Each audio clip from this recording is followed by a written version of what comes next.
What if I told you that the most dangerous person in any room isn't a workaholic, not the perfectionist, not even the genius, but the guy everyone calls lazy? You know the type, massive dreams, even bigger ideas, and yet somehow never seems to actually do anything. Society calls him lazy. Carl Jung called him something completely different. By the end of this video, you'll understand why this person terrifies everyone around them, including you. Or maybe you are this ambitious, lazy person. But first, let me show you exactly what I mean. Picture this: you walk into a Starbucks in downtown Seattle.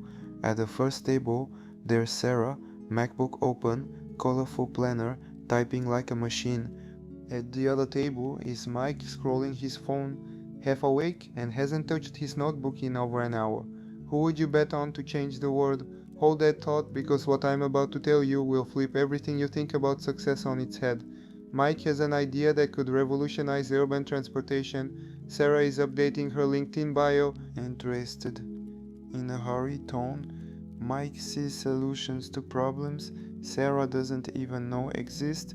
Sarah is optimizing her morning routine, so why does everyone assume Sarah will succeed and Mike will fail? Here's the uncomfortable truth: you judge Mike because he threatens everything you've been taught about success. Carl Jung spent his life studying people like Mike, and what he found was this: society doesn't fear laziness. We fear the ambitious man, because he proves that everything we were taught about success might be wrong. The lazy, ambitious man isn't actually lazy, he's operating on a completely different level of consciousness.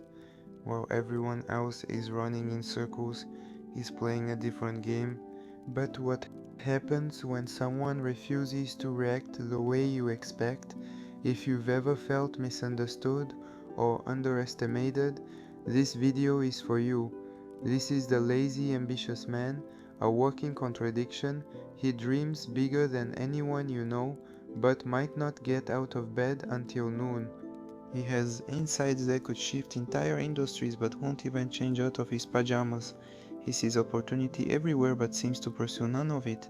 And that terrifies us, because if ambition doesn't require constant action, if genius doesn't require 5 a.m. mornings, if success doesn't depend on looking busy, then what does that say about the exhausting race we've been running? Now this is where it gets really interesting.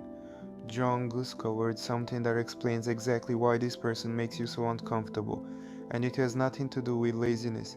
Remember that uneasy feeling you get around a lazy, ambitious man? Jung had a name for that.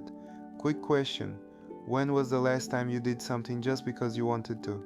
Not because you had to, not because it would look good on Instagram, not because it fit into your 5-year goals, just because you wanted to. Can't remember. That's the problem. Jung discovered that our obsession with productivity isn't about doing things, it's about proving we're not worthless. He called this the shadow, the parts of ourselves we're afraid to face. And in our culture, especially in the US, the biggest shadow is the fear of being seen as lazy, unproductive, or useless. But here's what Jung knew long before hustle culture even existed: we perform productivity. We optimize our routines, we grind, we burn out, and then we post about it online. Not because it works, but because we're terrified of what happens if we stop. Think about your last vacation. Did you truly relax? Or did you feel guilty for not getting things done? The lazy, ambitious man doesn't feel that guilt, and that's what makes him dangerous. Here's what the productivity gurus won't tell you: your unconscious mind is infinitely more creative than your conscious forced thoughts. Gauge yourself the north patch. But how ideas work is backwards. Jung wrote, the creation of something new is not accomplished by the intellect, but by the play instinct, acting from inner necessity. The creative mind plays. It doesn't chase, it doesn't grind, it doesn't build to-do lists, it plays. Einstein came up with relativity during a daydream. Tesla saw inventions during nighttime walks. Jung's best ideas came during his so-called lazy years. So what's really happening inside the mind of the lazy, ambitious man? He's not mindlessly scrolling. He's not being unproductive. He's accessing something you may never even tap into. He's letting his unconscious mind process information on levels you can't imagine. Now we get to the real reason society fears the lazy, ambitious man, and it's not about success, it's about power. Jung wrote, "The individual has always had to struggle to not be overwhelmed by the tribe." But the lazy, ambitious man isn't fighting the tribe, he's ignoring it completely, and that's terrifying for anyone who profits from your obedience. Our whole system depends on one belief: you go to school, you get a job, you trade hours for money, you optimize your life. For what? The lazy, ambitious man looks at the system and asks, why? And no one has a good answer. Here's the fear no one says out loud. What if he's right? What if ambition without anxiety works better? What if peace leads to more real achievement than panic ever could? If that's true, then millions of people have been suffering for nothing. They've sacrificed mental health, joy, and purpose for a system that was never built to serve them. The lazy, ambitious man proves there is another way, one that doesn't require endless optimization. And now it gets personal.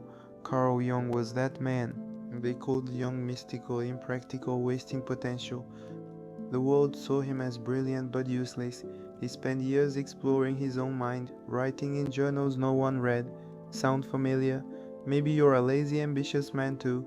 If ideas come out of nowhere, if productivity tips make you feel worse, if your energy comes in waves, useless at 9 a.m., brilliant at 2 a.m., that's not laziness. It's your unconscious moving at its own rhythm. So how do you live like this in a world obsessed with productivity? Step 1. Stop apologizing. Your energy isn't random, it's information. Step 2. Know the difference between rest and escape. You need both, but they're not the same. Step 3. Practice Jung's active patience, not waiting passively, but preparing for your moment. And stop measuring your life by someone else's timeline. Your vision may take years, your ideas need time to mature, your moment may not come until you're 40 or even 60. That's not failure, that's mastery. As Jung wrote, your vision will become clear only when you look into your heart. Who looks outside dreams, who looks inside awakes. While others chase external dreams, you're awakening. That's why the world fears the lazy, ambitious man. He redefines our relationship with time, success, and human potential. If you dream big but struggle with traditional productivity, if your ambition feels disconnected from your actions, if you've been called lazy while your mind is full of ideas, Jung would have recognized you instantly. You're not broken, you're not lazy, you're not failing at life. You're operating from a form of human potential society doesn't even know how to measure, and that's why they fear you. If this video helped you see yourself differently, drop a comment with the dream you've been afraid to chase because it doesn't fit the productivity mode. And if you want more content that challenges success itself, hit subscribe. This is just the beginning.